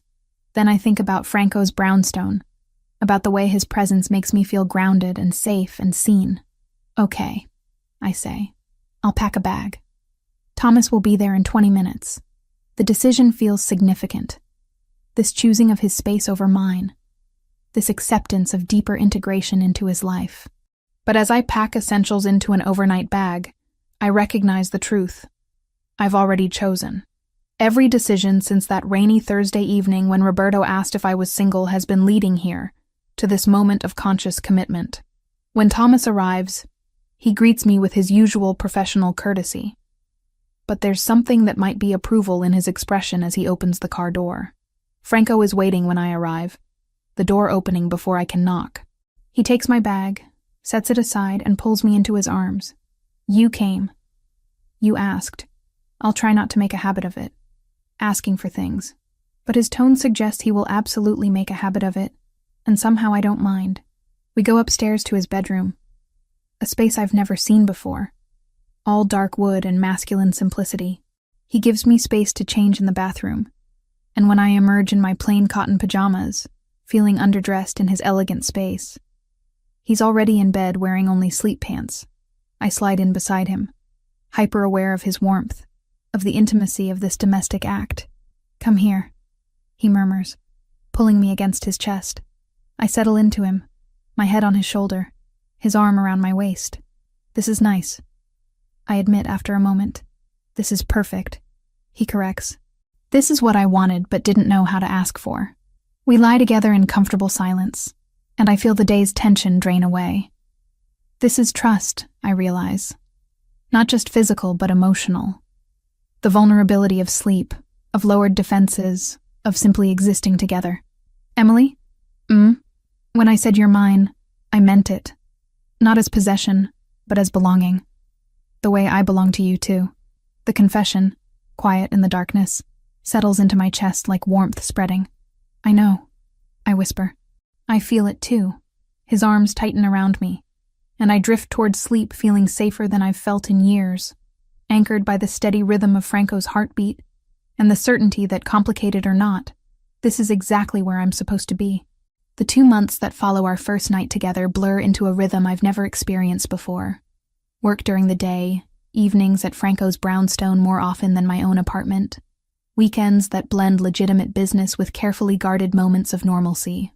I'm learning to navigate the complicated reality of being Franco Ravellini's partner, discovering that love in his world comes with protocols and protection and a constant awareness of the dangerous machinery operating just beneath the surface. I meet the legitimate side of his operations first. The real estate holdings, the import company that actually does import Italian goods, the restaurant group he owns throughout Brooklyn. Franco walks me through quarterly reports with patience I didn't know he possessed, explaining profit margins and expansion plans with the same careful detail he uses for everything else. "Why are you showing me this?" I ask one evening, surrounded by financial documents in his home office. "Because you're part of my life now. All of it." He gestures to the spreadsheets. "This is how we maintain the facade, yes, but it's also real. These businesses employ 300 people legitimately. Their families depend on these operations. I need you to understand that not everything I do exists in moral gray areas. The businesses are impressive, profitable, well-managed, providing genuine value. It's the other side, the side Franco keeps carefully separated, that I'm still learning to comprehend. The threat from the Yakuza Yamaguchi has been escalating. I know this not from direct involvement, but from the increased security around me. From the tense meetings Franco takes in his office with the door firmly closed. From the way Joseph's usual scowl deepens whenever I mention going anywhere outside my established routine. On a Tuesday evening in early December, Franco comes home later than usual. I'm in his kitchen making pasta, a skill I've been teaching myself using recipes from Giovanni, when I hear the front door. His footsteps are heavier than normal, weighted with exhaustion. When he enters the kitchen, his tie is loosened, jacket discarded somewhere between the door and here, and there's a tightness around his eyes that speaks of stress barely contained. "Rough day?" I ask, keeping my tone light. "The Yakuza made another move. Territory in Brooklyn they're claiming was never properly established as ours." Franco leans against the counter, watching me work. We're negotiating, but it's tense. This is new. Him volunteering information without me having to ask. Progress, I think, in the transparency we agreed to. What does that mean for security? It means for the next few days, maybe longer, you stay where I can verify you're protected. Work here. Nowhere else without advance notice. He moves closer, his hand coming to rest on my hip. I know you don't like restrictions, but this isn't negotiable right now. I turn to face him fully, seeing the genuine concern beneath his controlled exterior. Okay, but Franco, you have to tell me, is this the kind of threat where I should be worried about violence directed at me specifically, or is it about territorial posturing? Both. He's direct, which I appreciate even as it sends ice through my veins. The Yakuza knows you matter to me. Richard Castellano made sure of that after the fundraiser. They won't target you directly. That would trigger war they're not ready for. But they might use the threat of you to gain leverage. So I'm a bargaining chip. You're a complication they're calculating how to use. Franco's expression hardens. Which is why, for the next 72 hours minimum, you're under enhanced protection. Thomas and another guard with you at all times, tracking on your phone that I monitor personally. No deviations from planned routes. The restrictions should feel suffocating. A month ago, they might have. But I've learned enough about Franco's world to understand that these measures aren't about control. They're about keeping me alive. What do you need from me? Relief flashes across his face. Cooperation without argument. Trust that I'm not overreacting. I trust you. I do. I realize. Completely. Just keep me informed about what's happening. Don't shut me out because you think ignorance will protect me. Deal. The next 3 days pass under enhanced security. 2 guards now. Thomas and Michael, both former military, both intimidating enough that people give me wide berth wherever I go. Franco works from home when possible, and when he must go to meetings, he calls every hour to confirm I'm safe. It's during one of these calls, on Thursday afternoon while I'm organizing files in the office, that things shift. The negotiations are moving forward, Franco says, his voice carrying the edge of controlled satisfaction. The Yakuza is willing to establish clear boundaries if we offer financial compensation for the disputed territory. It's more than I'd prefer to pay, but it resolves this without violence. That's good, isn't it? It's pragmatic, which is new for me. There's something in his tone. Surprise, maybe, at his own restraint. A year ago, I would have responded with force, shown strength through action rather than negotiation. What changed? You did. Simple. Direct. I have more to lose now. More reason to choose solutions that don't escalate into war. The admission settles into my chest, heavy with responsibility. I'm changing him, pulling him toward choices that prioritize long-term stability over immediate demonstrations of power. It should feel good, but it's complicated by knowing those choices might be seen as weakness by others in his organization. Franco, if choosing negotiation puts you at risk with your own people, they'll adapt, or they'll leave. His voice is firm. I'm still in charge, Emily. My decisions stand. But yes, I'm making different choices now because different things matter. That's growth, not weakness. I want to believe him, want to trust that his organization will accept this shift. But doubt lingers. That evening, Franco suggests something unexpected. I want to help your family more directly, he says over dinner at his place. Your father's retraining is good, but it's not enough. I want to offer him a position with one of my legitimate companies. Management role, good salary, full benefits. Something that gives him back his sense of purpose. The offer catches me completely off guard. Franco, that's too much. It's practical. I have positions that need filling. Your father has experience. And it would mean you'd worry less, which means I'd worry less about you being distracted. He reaches across the table, taking my hand. Let me do this, not as charity, but as investment in your family's stability, which directly impacts your well-being. I think about my father, about the depression that's eaten away at him for 2 years, about how much a real job, a position that values his experience, might mean. What kind of position? Facilities management for the restaurant group. Oversight of maintenance, renovations, vendor relationships across all locations. It's legitimate work, completely separate from any other operations. He'd report to the general manager, have a team under him, starting salary of $85,000. $85,000. More than my father made at his previous job, with benefits and respect and purpose. He'd have to move to New York, or commute. Connecticut to Brooklyn is doable, or we help them relocate if they want. Franco squeezes my hand. Emily, I'm not trying to buy your family's approval or create dependence. I'm trying to solve a problem that causes you stress. Your father needs work that restores his dignity. I have that work available. It's a clean solution. And my mother, my sister, your mother could transfer her nursing license to New York if they relocate. Plenty of hospitals hiring.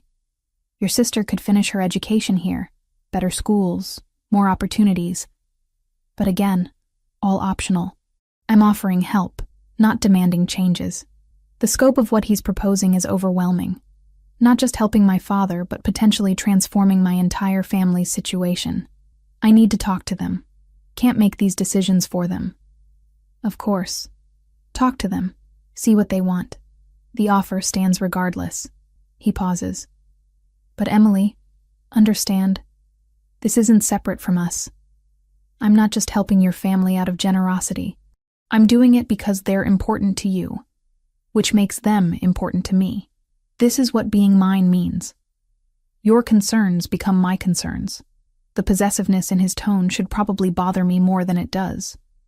But I'm learning that Franco's possessiveness is just the flip side of his protection. They're inseparable, two aspects of the same fierce loyalty. I call my mother that night, explaining Franco's offer with as much detail as I can provide without overwhelming her. Emily, this is incredibly generous, Linda says, her voice thick with emotion. But honey, are you sure this is just about helping your father? This man is offering your dad a job, possibly relocating our whole family. That's a lot of influence over our lives. I know, Mom. But I also know Franco wouldn't offer if he didn't mean it genuinely. He's not manipulative. If anything, he's almost too direct. I take a breath. And yes, Part of it is about reducing my stress so I can focus on my work and our relationship. But that doesn't make the opportunity less real or valuable. Let me talk to your father. It could change everything for us. But we need to think carefully about accepting this level of help from someone we've never met. You could meet him. Come visit for a weekend. See his businesses. Meet him in person. Decide if this feels right. There's a long pause. Okay. Let me coordinate with your father and Kayla. Maybe we come down next weekend? After we hang up, I find Franco in his office, reviewing security reports. My family wants to meet you. They're coming next weekend to see the businesses, meet you properly before making any decisions. Franco looks up, something that might be nerves flickering across his usually controlled expression. They should meet me, make informed decisions. He sets aside his papers. What should I expect? My mother will be protective, probably suspicious. My father will be desperately hopeful but trying not to show it. Kayla will be impressed by everything and probably embarrass me. I move to his side. Just be yourself. They'll see what I see. And what do you see? Someone complicated who's trying to do right by the people he cares about. Someone whose methods aren't always clean but whose intentions toward me are honest. I cup his face. Someone I'm falling in love with, despite every rational reason I shouldn't. The confession hangs between us. The first time either of us has named this feeling that's been growing since that rainy Thursday evening 2 months ago. Franco stands, pulling me close. I love you, Emily. Have for weeks now, maybe longer. I just didn't know how to say it without it sounding like another claim. Another possession. It can be both. I whisper against his chest. A claim and a gift. Possession and freedom. That's what we are. All the contradictions existing simultaneously. He kisses me then, deep and claiming, and I feel the truth of our relationship in that kiss.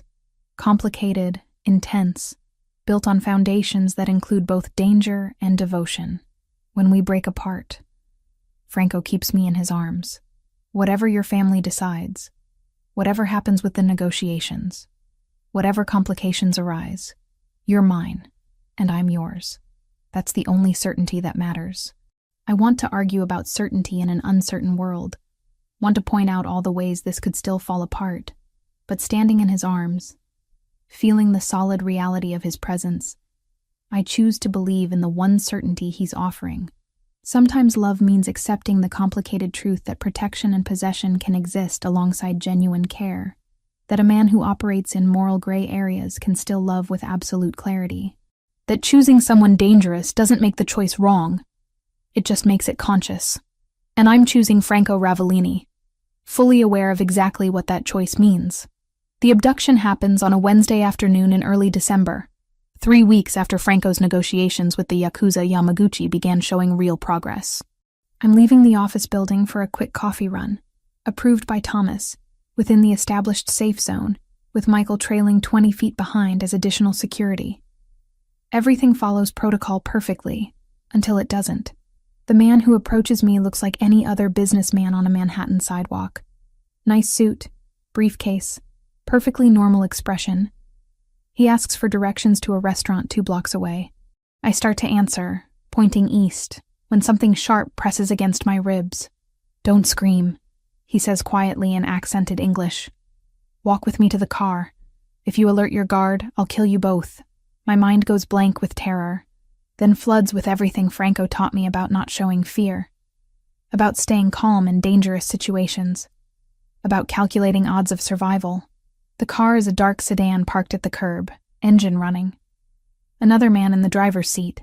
This was planned, coordinated, executed with precision that suggests professional operation. Michael is still 20 feet back, checking his phone, unaware. If I scream, this man might actually shoot. If I don't, I'm getting into that car. I make the calculation in 3 seconds. Franco will find me. He always knows where I am, has tracking on my phone, has resources I can't even imagine. But if I'm dead on this sidewalk, none of that matters. I get in the car. The man slides in beside me, keeping the gun, small, easily concealed, pressed against my side. Phone. I hand it over without argument. He removes the battery, tosses both pieces out the window as we pull into traffic. The tracking is gone. Franco's lifeline to my location severed.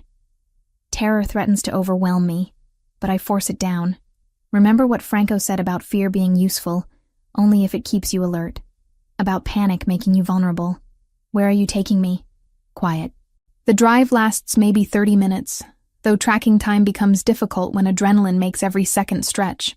We end up in Queens, in an industrial area filled with warehouses and storage facilities. The building they take me to is abandoned, or appears to be. Broken windows, rust on the metal doors, general air of neglect. Inside is different. Someone has prepared this space. A chair in the center of an empty room. Rope. A camera set up on a tripod. This isn't random violence. This is staged, designed to be filmed and sent somewhere. To Franco. Sit. The man who abducted me orders, gesturing to the chair. I sit, because fighting now accomplishes nothing. Save energy for when it might actually matter. They tie my wrists and ankles, not cruelly tight, but secure. The driver sets up the camera, adjusting angles while the first man makes a phone call in Japanese. I catch maybe one word in 10, but the tone is clear. Confirmation of successful acquisition, awaiting further instructions. Then we wait. Hours pass. The men largely ignore me, talking quietly in Japanese, checking phones, smoking cigarettes that make the enclosed space hazy. I keep my breathing steady, my expression neutral, my fear contained beneath forced calm. Franco will come.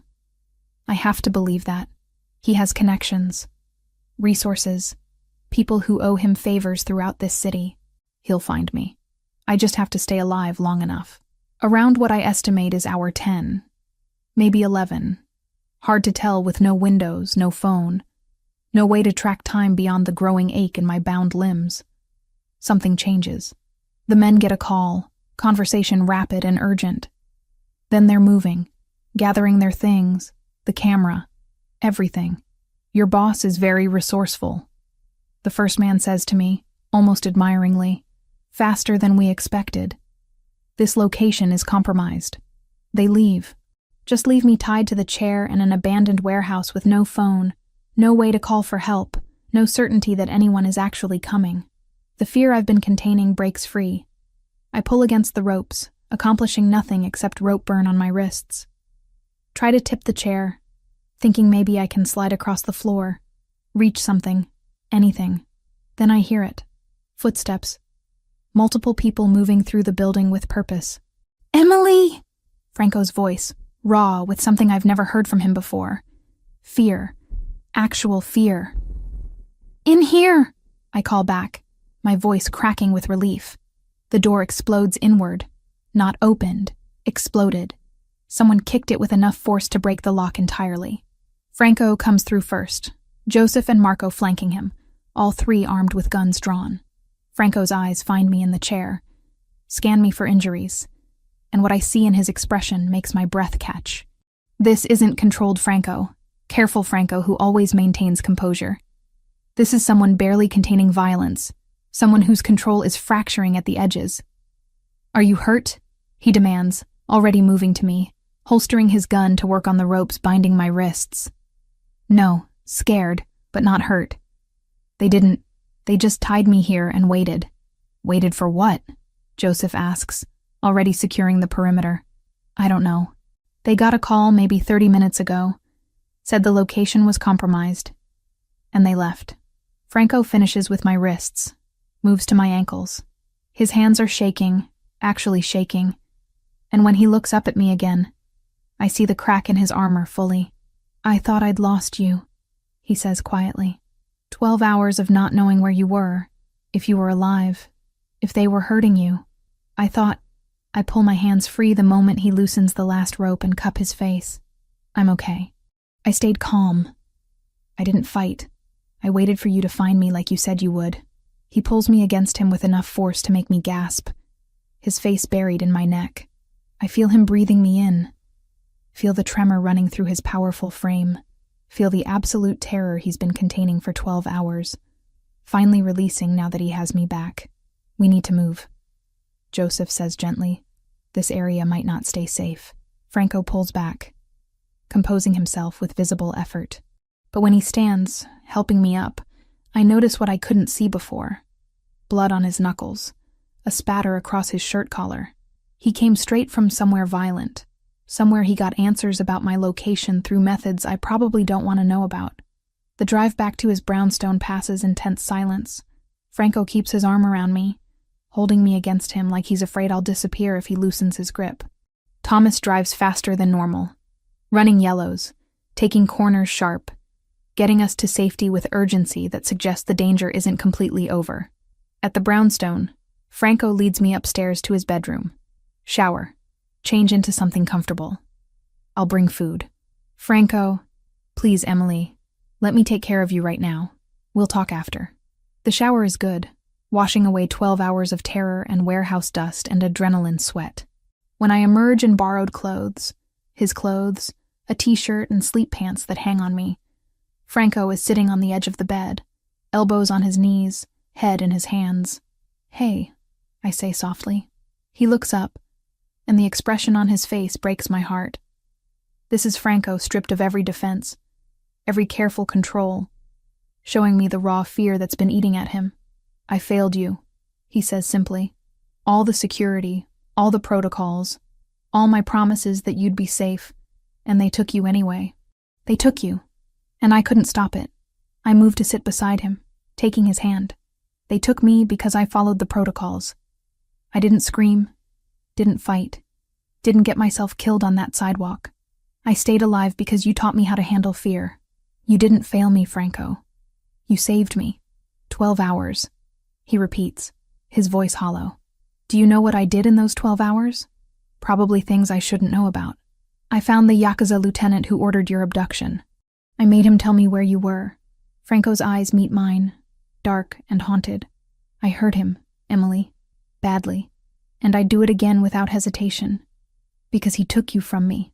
The confession should horrify me, should make me recoil from this man who's admitting to torture, to violence, to becoming exactly the monster I always knew lurked beneath his control. Instead, I pull him against me, wrapping my arms around him. Thank you for finding me. You're not afraid? Of me? Of what I did? I'm terrified of a lot of things right now. But you're not one of them. I pull back to look at him. Franco, I knew what you were when I chose this. I knew violence was part of your world. Seeing it directed towards someone who hurt me doesn't change how I feel about you. It should, he says. But he's holding me tighter. It should change everything. Well, it doesn't. We stay like that for a long time, wrapped around each other, both processing the trauma of the day in our own ways. Eventually, Franco pulls back, his expression shifting back toward the controlled mask I know better. This changes our strategy completely. No more negotiations. The Yakuza violated every boundary by taking you. His voice has gone cold, distant. They declared war. I'm going to finish it. Franco, no. Don't make decisions based on fear or revenge right now. You're not thinking clearly. I'm thinking with perfect clarity. They took you to make a point, to show that negotiation is weakness. If I don't respond with overwhelming force, I look vulnerable to every organization watching this situation. I grab his face, forcing him to look at me. Or you respond by showing that you're strategic enough to end this without war, that you're strong enough to choose the harder path. I search his eyes. What did you tell me changed? What made you choose negotiation over violence in the first place? You did, he admits quietly. Then let me finish changing you. Let me help you find the solution that doesn't involve more blood. I press my forehead against his. Please, Franco. I'm safe now. Don't let what happened to me trigger something that gets you killed. The struggle plays across his face. The desire for revenge warring with his instinct to protect me by staying alive, by choosing wisdom over vengeance. What do you suggest? He finally asks. I think of my father touring Franco's kitchens with that mixture of awe and caution, of my mother finally sleeping through a full night instead of counting hours at the hospital, of Kayla's textbooks spread across our old kitchen table back in Connecticut. The thought of all that fragile stability turning into collateral damage in some bloody demonstration of power steadies my voice when I answer. Finish the negotiations, but add a clause. They pay for security breach, compensate for harm caused, publicly acknowledge this violated terms. Make them pay financially and politically for taking me. Show them you're powerful enough to demand restitution, not just deliver violence.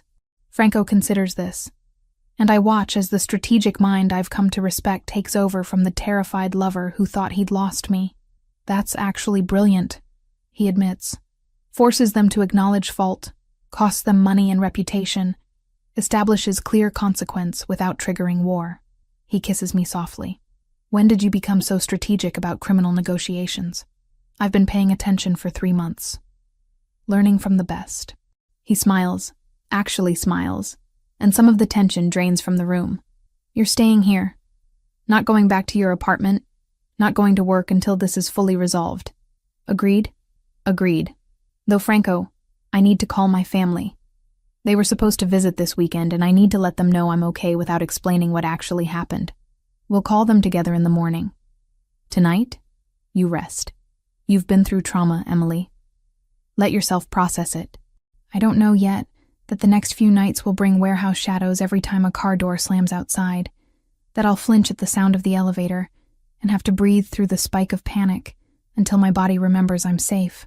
For now, all I can do is focus on the solidity of his heartbeat under my cheek and trust that the shaking in my hands will eventually learn to quiet. But as we lie in his bed, me curled against his chest, his arms protective around me, I realize I am processing it, not through breakdown or panic, but through certainty.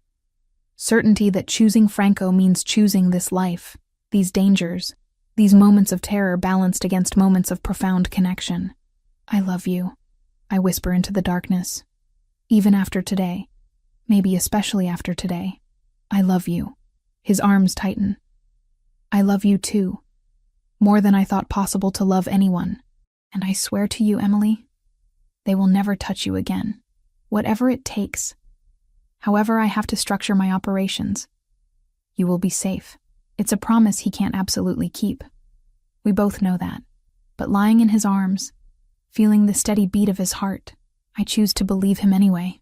Because love in Franco's world means accepting that safety is relative, that protection comes with complexity, and that sometimes the most dangerous choice is also the most honest one. And I'm choosing him, consciously and completely, with full awareness of exactly what that means. The 2 weeks following my abduction pass in careful reconstruction. Franco implements his strategy exactly as we discussed. Negotiations continue with the Yakuza Yamaguchi, but now with additional terms that make them financially and politically accountable for the security breach. They pay $2 million in restitution, publicly acknowledge the violation of established boundaries, and agree to neutral mediators overseeing the territorial agreement. It's brilliant strategy wrapped in pragmatism, and I watch Franco execute it with the same precise control he brings to everything else. But I also see what it costs him. The restraint required to choose negotiation over revenge. The careful management of his own people who expected violence and got diplomacy instead. Some of them think you're going soft, Roberto mentions one afternoon, 3 weeks post-abduction, when I'm back in the office working half-days as Franco slowly allows me to resume normal routines. The younger guys especially. They see negotiation as weakness. What do you think? I ask, genuinely curious about his perspective.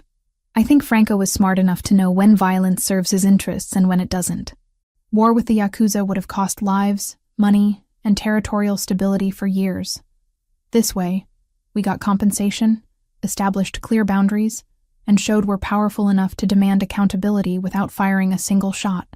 Roberto leans against my desk. That's not weakness. That's evolution. The observation stays with me through the following weeks, as life gradually returns to something resembling normalcy. My family visits in mid-December, finally making the trip that got postponed after my abduction.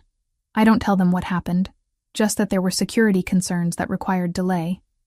And Franco welcomes them with the same careful hospitality he shows everyone he's trying to impress.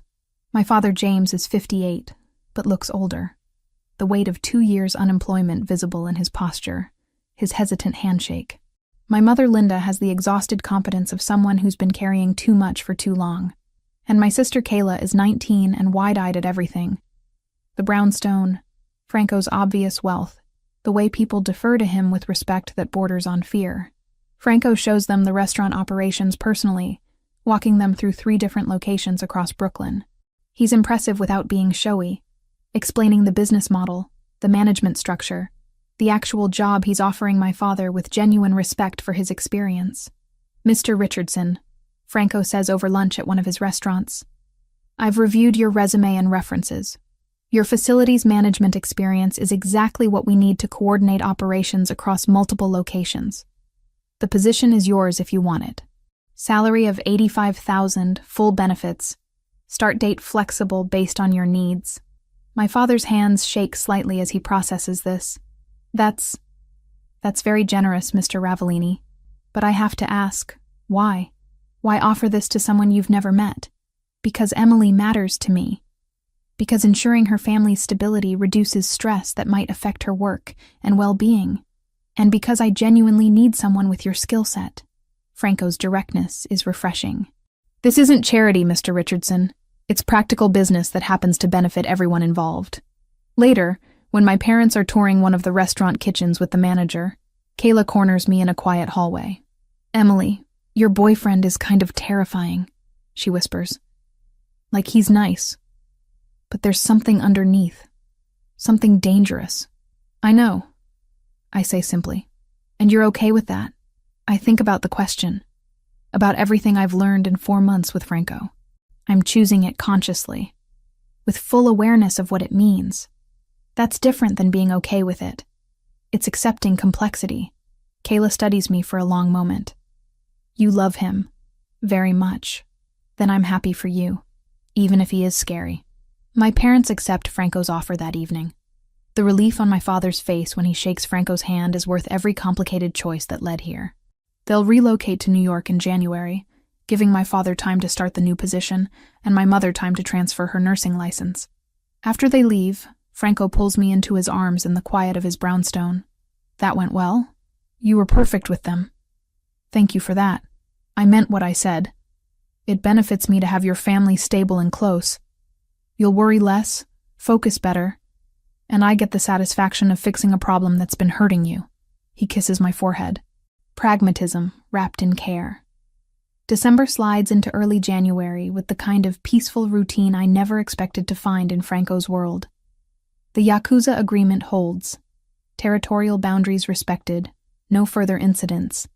A fragile peace maintained through clear consequences and mutual pragmatism. My family settles into New York, my father starting his new position with enthusiasm that restores some of his lost vitality. My mother finds work at Brooklyn Methodist, coincidentally the same hospital where Roberto's girlfriend Vanessa works. Roberto and Vanessa get engaged on New Year's Eve at the monthly family dinner, surprising no one who's watched them together for the past 6 months. The celebration is warm, genuine, full of people who've become unexpectedly important to me. Joseph with his rare smile, Marco and his wife, Anthony and his teenage kids, all the complicated families that form Franco's inner circle. "We're thinking spring wedding," Vanessa tells me while we're in the kitchen preparing desserts. "Small ceremony, just family. You and Franco will be there, of course." "Of course," I agree, struck by how naturally she includes us together. Not me and Franco separately, but us as a unit.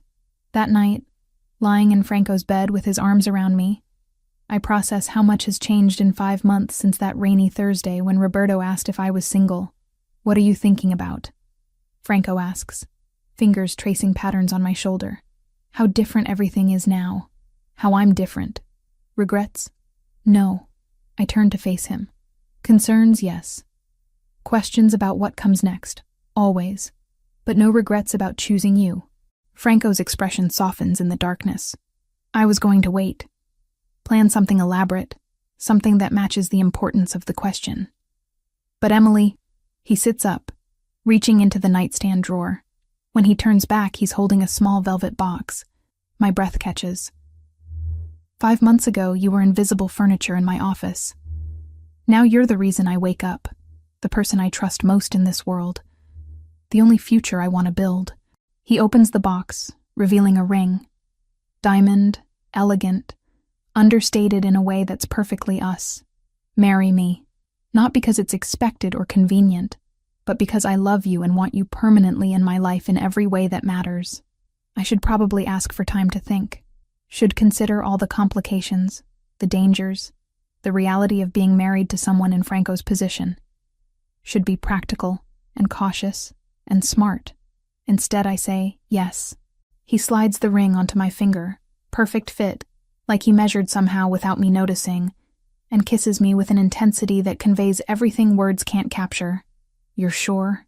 He asks when we break apart. This isn't just accepting my world, Emily. It's becoming permanent part of it. There's no easy exit from being my wife. I know exactly what I'm agreeing to. I'm choosing it anyway. I cup his face. I'm choosing you, Franco Ravellini. Complicated, dangerous, surprisingly romantic you. He laughs, pulling me against him. We'll do this right. Engagement party, proper wedding, all the traditional elements you deserve. Can Giovanni cater? Obviously. He'll be offended if we ask anyone else. 3 months later, on a Saturday in April, we're married in a small ceremony at a historic church in Brooklyn Heights. My family sits on one side. My father healthy and employed. My mother rested. Kayla finishing her first year at NYU with expenses Franco quietly covered without making it an issue. Franco's people fill the other side. Roberto is best man. Vanessa with her own wedding planned for June. Joseph actually smiling. Marco and his family. All the complicated network of loyalty and violence and chosen family that defines Franco's world. Giovanni caters the reception, held in the garden behind Franco's brownstone. The food is incredible. The wine flows freely. And for one perfect evening, we exist in a bubble where the dangers of our reality feel distant and manageable. You look happy, my mother observes during a quiet moment, both of us watching Franco navigate conversations with guests. I am, I say honestly. I worried when you first told me about him. About what kind of man offers the things he offered. What it might cost you. She squeezes my hand. But Emily, watching you two together, watching how he looks at you like you're the most important thing in his world, I understand now. You chose someone complicated, but you chose someone who genuinely loves you. He does. I agree. In his complicated, possessive, occasionally terrifying way, he loves me completely. That night, after the guests leave and we're finally alone, Franco carries me across the threshold of our home, his brownstone officially becoming ours, and sets me down gently in our bedroom. Mrs. Ravellini, he says, testing out the name. How does it feel? Right, I answer. Complicated and dangerous and probably inadvisable, but absolutely right. He kisses me then, and in that kiss is everything we are. The complexity, the chemistry, the conscious choice to build a life together despite every rational reason we shouldn't. Later, wrapped in his arms with Manhattan's lights visible through the windows, I think about the journey that brought us here, from invisible secretary to protected girlfriend, to wife of a man who operates in moral gray areas, but loves with absolute clarity. It's not the life I planned. Not the future I imagined when I moved to New York with culinary dreams and student debt. It's better. What are you thinking now? Franco asks, his voice drowsy with contentment. That I'm exactly where I'm supposed to be. That everything that happened, the fear, the danger, the complexity, led here. To you, to us, to this life we're building together. No regrets about marrying a criminal? No regrets about marrying the man I love, who happens to operate in complicated spaces. I turn to face him. Franco, you're not defined solely by the illegal aspects of your work. You're also the man who employs hundreds legitimately, who negotiated peace instead of choosing war, who helped my family when he didn't have to. You're complicated, not simple, and I love all of it. His arms tighten around me. I don't deserve you. Probably not. But you have me anyway. We fall asleep like that, wrapped around each other, and I drift off knowing that tomorrow will bring its own complications. The Yakuza piece will need maintenance. Franco's operations will continue with their moral ambiguity. And being Mrs. Ravellini will mean navigating dangers I'm still learning to understand. But tonight, in this moment, we're just Emily and Franco, two people who found each other against all odds and chose to build something real from the complicated truth of who we are together. And that choice, conscious and complete, is the only certainty that matters.